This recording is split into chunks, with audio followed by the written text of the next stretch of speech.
Berikut kita tampilkan KBK Oriza Sativa UPT Pelaksana Penyuluhan Dinas Pertanian Kabupaten Jombang.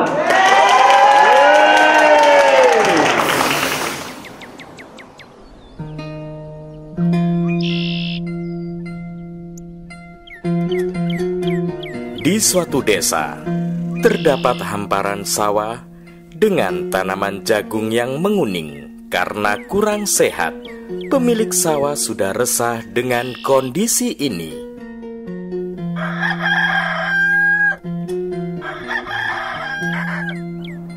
Pak apa toh? Isu-isu kok wis ngelamun? Iki lho Bu, aku iki bingung ndelok sawahe dhewe. Pas musim kemarau garing kaya keripik, tapi nek pas enek udan ya gampang banjir. Alah, kuwi to Pak. Tak pikir bingung arep numbasake aku gelang, Pak. Halah, pancet ae sampean iki. Wis, daripada bingung, sampean tanya Pak PPL ae. Dino iki jadwale Pak PPL mrene. Wis, nang budalang sawah kono. Ya wis, tak budal saiki ya, Bu. Nggih, Pak hati-hati. Di tepi sawah, terlihat PPL sedang mengamati lahan sawah.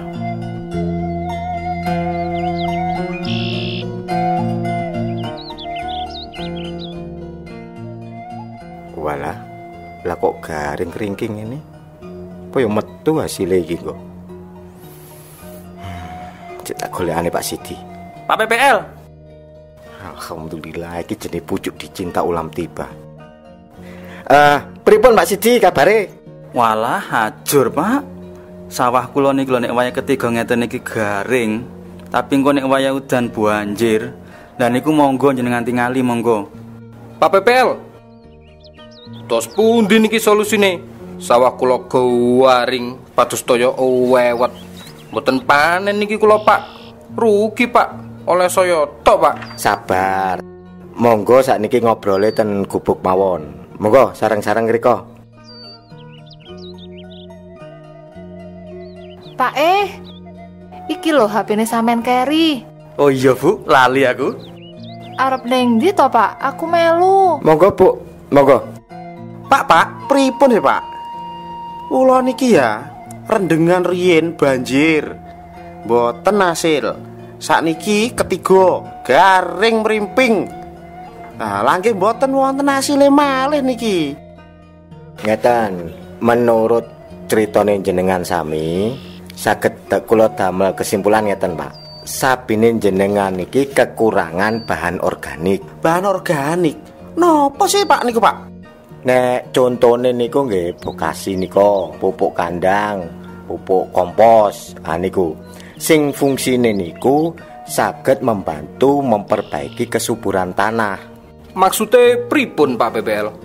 Ngeten Pak, nek misale tanah niku dianggap 100% nggih, niku bagiane sing 40% niku material tanah, sing selangkung persen niku air, sing selangkung persen niku udara. Lah sing 5% Pak niku kuduwe isine bahan organik. Nek bahan organik niku kurang saking 5%, niku sing marakne tanahe panjenengan bermasalah kados sakniki-niki. Lah terus pundi ngoten niku ngertos ya Pak? Kaleresan mumpung enten alat uji tanah sederhana. Kula niki lagi nguji tanah panjenengan. Niki sing setunggal isine tanah sawah, sing setunggal isine tanah sawah campur bahan organik, sing setunggal niki tanah pasir. Lah sing terakhir niki tanah pasir sing dicampuri bahan organik. Setu wonten niki diisi toya sing padha. Nah, kantun jenengan persani, sisane sing medal niku toyone kathah sing pundi? Sampun pun dipersani. Nek jenengan pun mersani niki, cobi jenengan crios kesimpulane mungguin jenengan ya napa? Oh, tibake lemah niku kados sepon nggih. Lemah sawah niku cenderung pori-porine alit, nek lemah pasir niku pori-porine gedhe, makane banyu cepet ilang. Lah mantep nek niki. Ngeten niki, Pak. Sing nyebabne tanah jenengan itu tidak mampu memanfaatkan keberadaan air untuk proses penyerapan hara. Nek lahan pasir, air niku cenderung mudah masuk ke pori-pori langsung bablas. Tibake alat uji tanah niki jos tenan nggih. Kula lagi niki ngertos gunane napa. Iya Pak, aku ya ngono. Ya alhamdulillah niki wau diparingi ilmu baru kalian Pak PPL. Lah yo, ayo gawe bareng. Terus kanca tani liyane yuk diwurui carane praktek gawe alat iki ben padha-padha ngertine. Sepakat apa mboten? Sepakat. Tibake bojoku pinter gak salah biyen aku milih. Wes, ayo sesuk ndang gawe alat uji tanah, Pak. Tapi ojo lali dhisikno nyebar bokasihe. Alhamdulillah, akhirnya jenengan niki bisa paham fungsi bahan organik dalam membantu tanah untuk mengatasi masalah kekeringan ini.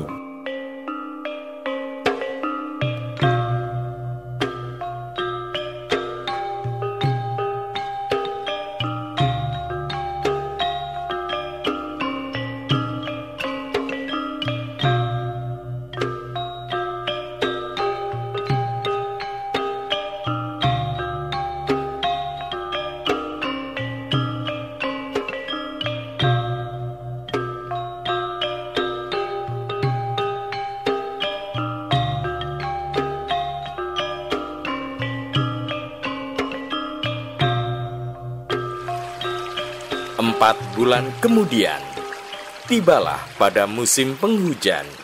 Kondisi sawah aman, tidak tergenangi air hujan.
Assalamualaikum warahmatullahi wabarakatuh.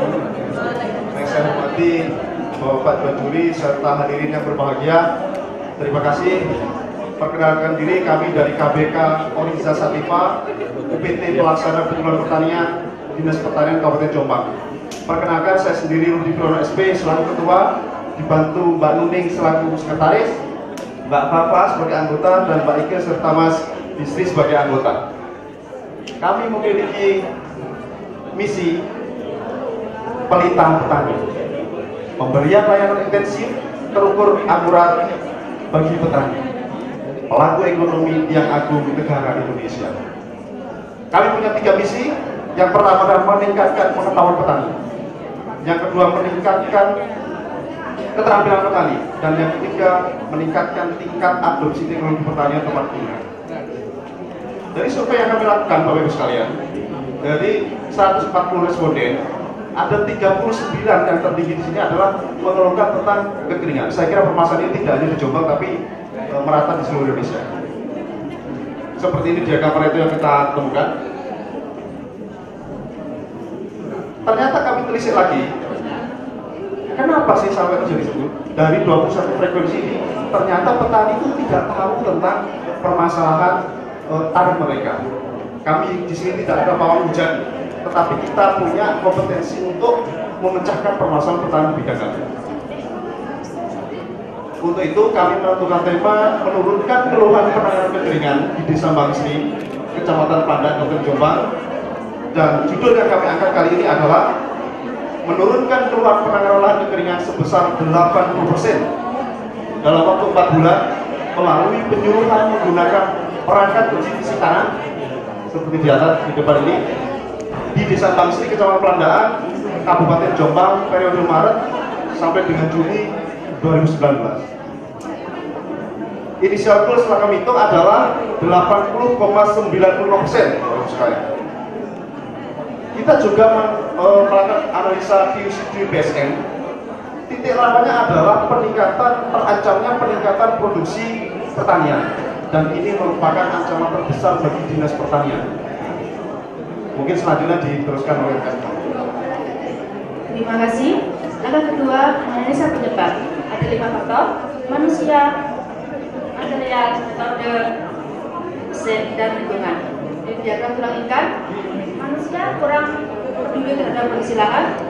Di faktor material, kurang terpenuhinya sarana. Di faktor metode, pelaksanaan SOP kurang optimal. Dan di material, di mesin alat uji fisik tanah belum dikenal, sedangkan di lingkungan belum adanya persamaan persepsi. Kemudian penyebab tersebut kita uji menggunakan NGT, dan periode pertama ada di alat uji fisik tanah yang belum dikenal. Kemudian langkah ketiga menentukan penyebab dominan. Dari kelima penyebab tersebut diuji menggunakan scatter, dan dilakukan 3 yang mempunyai nilai koefisien korelasi tinggi, sehingga ini signifikan untuk uji, yaitu alat uji sifat fisik tanah, kurang peduli terhadap kondisi dan pelaksanaan SOP yang belum optimal. Selanjutnya,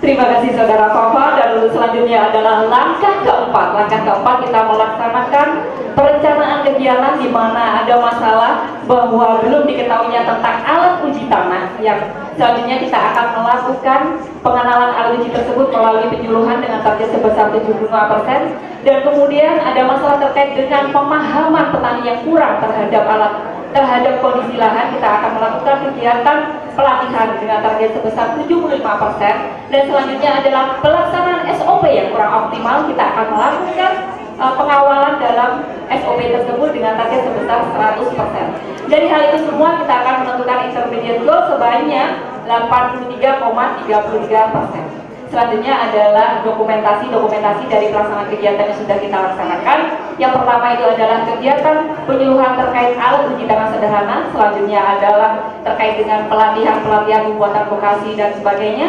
Yang terakhir adalah pendampingan kita adalah penanganan pelaksanaan dari SOP.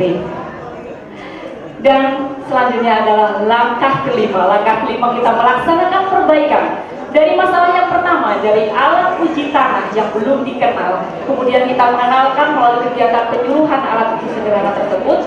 Kita melakukan evaluasi, alhamdulillah ternyata petani itu paham, mengetahui penggunaan dari alat uji tanah sehingga mereka lebih adaptif, mereka lebih paham atas mengetahui secara dini kondisi dari lahan mereka sendiri. Selanjutnya terkait dengan kurang pahamnya mereka terkait kondisi lahan, kita sudah melakukan pelatihan-pelatihan yang akhirnya mereka lebih antusias dalam melaksanakan beberapa teknologi adaptif terhadap lingkungan. Yang terakhir adalah SOP yang kurang optimal, kita sudah melakukan pengawalan dalam pelaksanaan kegiatannya. Selanjutnya kita hanya tinggal melakukan pengawasan. Dari ini semua kesimpulannya bahwa keluhan terhadap sifat fisik tanah yang pada awalnya ada 21 sekarang menjadi 0. Terima kasih. Selanjutnya langkah ke-6. Baik, terima kasih Saudara Nudi. Bapak Ibu sekalian, langkah ke-6 selanjutnya adalah kita meneliti hasil. Pada tahapan ini, yang pertama kami melakukan analisis komparasi antara target dengan tema. Dataset bisa dilihat pada layar. Dari dataset ini dapat kita simpulkan bahwasanya masalah pengairan yang sebelumnya ada 39 keluhan, kemudian target kami akan menurunkan hingga 8 keluhan, akan tetapi setelah kami melakukan berbagai langkah perbaikan, ternyata di akhir kita bisa menurunkan hingga 5 frekuensi keluhan saja. Proses ini memiliki prosentase keberhasilan sebesar 110%. Setelah perbaikan bisa disimak di layar. Kemudian yang kedua, kami juga tidak lupa melakukan analisis komparasi antara target dengan judul. Dataset tersaji di layar. Di sini kita bisa melihat bahwasanya pemahaman alat fisik tanah yang masih rendah di kalangan petani bisa kita turunkan sampai melebihi dari target kita yang hanya 4 permasalahan. Ternyata di akhir kita bisa menurunkan hingga 0, sehingga prosentase keberhasilan dari proses ini adalah 123%. Diagram Pareto perbandingan sebelum dan sesudah perbaikan bisa dilihat. Kemudian yang terakhir, kami juga melakukan analisis dampak perbaikan dengan metode QC di SMP. Untuk analisis biaya, apabila kita melakukan penyuluhan dengan menggunakan alat uji fisik tanah, ternyata setelah kita realisasikan terdapat total efisiensi biaya sebesar 15,69%. Kemudian untuk produktivitas, apabila petani telah memahami dan bisa lebih adaptif terhadap teknologi pertanian, ternyata total benefit bisa meningkat sebesar 283.584.000 rupiah.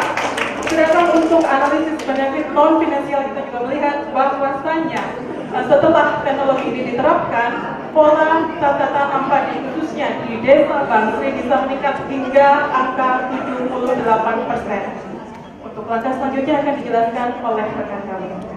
Terima kasih. Langkah ke-7 adalah membuat standar baru. Jadi standar proses yang diterapkan ada 6 aktivitas. Yang pertama adalah pemahaman tentang sifat fisik tanah. Yang kedua dilakukan terus penyuluhan. Yang ketiga adalah penambahan bahan organik ke dalam tanah. Yang keempat, pemeliharaan saluran irigasi. Yang kelima adalah pemanfaatan sumber daya. Yang terakhir adalah urbanisasi. Nah, ketika 6 aktivitas itu dilakukan, maka hasil yang bisa diperoleh yang pertama adalah perbandingan target terhadap memiliki persentase sebesar 123%. Yang kedua, keluhan terhadap kekeringan yang semula 39 turun menjadi 5 atau 87,18%. Berikutnya adalah langkah 8, berdasarkan data yang kita tampilkan ini, kemudian kita menentukan tema berikutnya. Maka ke depan tim KBK Polres Sasarupa sepakat untuk menentukan tema menurunkan penyakit usus leher di Desa Bangsri, Kecamatan Pandaan, Kabupaten Jombang. Kemudian maaf, saya kira terima kasih. Dan selanjutnya kita bisa melihat ada testimoni dari kegiatan yang sudah kita laksanakan.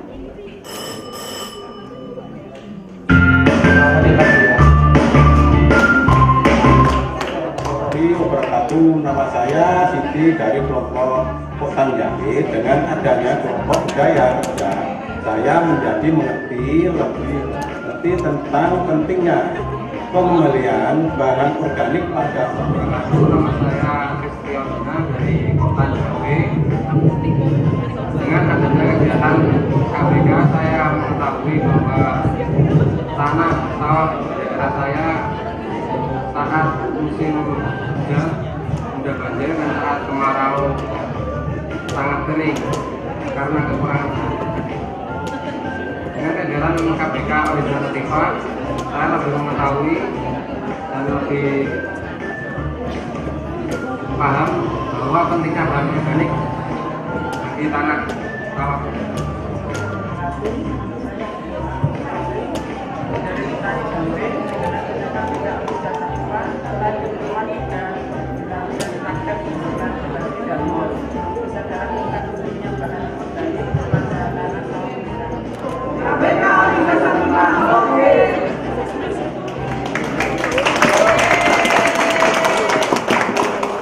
Demikian video testimoni, kami siap untuk menghadapi sesi berikutnya, Bapak. Silakan. Terima kasih untuk KBK Original Sativa. Waktunya kami jawab, silakan Ibu. 5 menit. Terima kasih Original Sativa. Tepuk tangan dulu buat sahabat sekalian.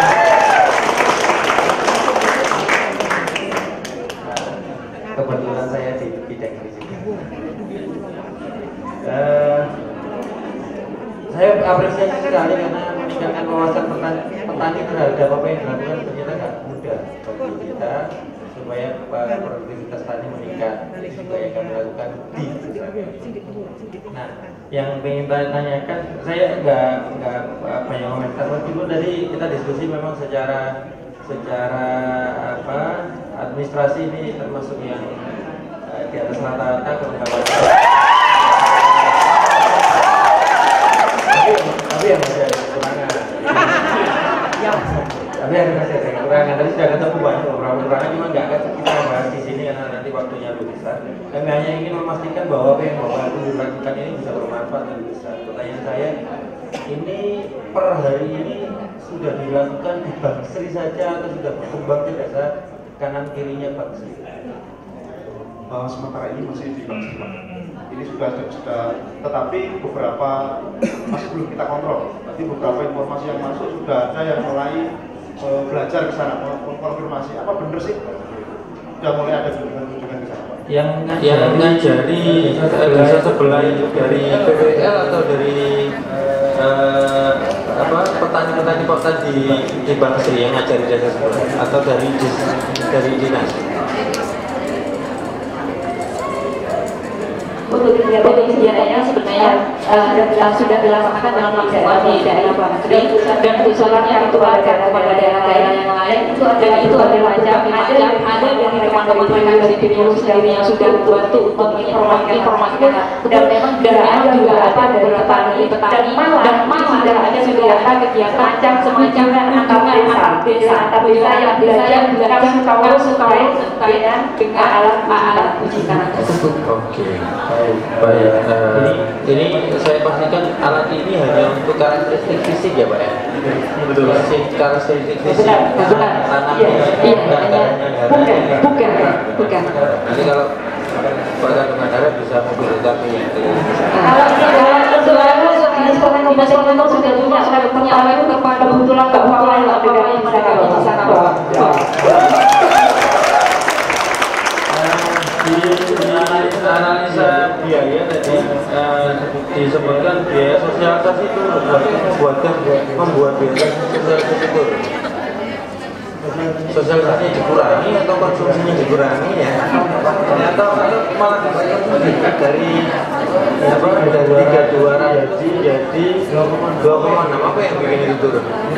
Baik, terima kasih Pak. Untuk analisis biaya, kebetulan dalam melaksanakan kegiatan ini kita ada 3 kegiatan. Yang pertama kita menyediakan alat uji tanah seperti yang tadi berikut ini. Kemudian juga kita melakukan pelatihan dan selanjutnya kita juga melakukan kontrol SOP. Nah, dari anggaran yang sudah kita tetapkan di awal, ternyata hal itu bisa diefisiensi. Yang pertama karena alat uji yang kita pakai ini sangat sederhana Bapak. Jadi anggaran yang semula kita anggarkan sekitar sekitar 200.000, ternyata karena itu kita memakai bahan limbah rumah tangga, jadinya otomatis di akhir biaya bisa kita tekan sehingga efisiensi yang kita bisa berkurang. Oke, berarti dibandingkannya dari anggaran ya. Kalau dari realisasi tahun lalu bisa kelihatan ya. Tahun lalu sosialisasi biaya sekarang jadi sekian. Kegiatan ini kan kita baru melaksanakan di tahun 2019 ini, mulai bulan Maret sama dengan bulan Juli. Oke. Overall bagus yang dilakukan ya, semoga petani di Jombang, Bangsri dan sekitarnya insya Allah mendapatkan manfaat.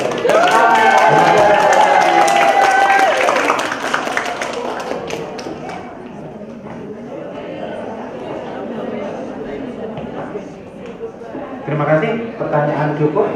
Silakan biarkan menutup kalau ada pertanyaan dari Horiza.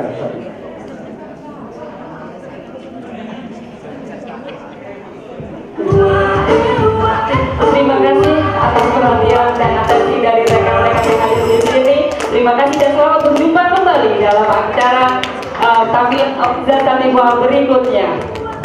Salam dari Kabupaten Jombang, majulah dan jaya.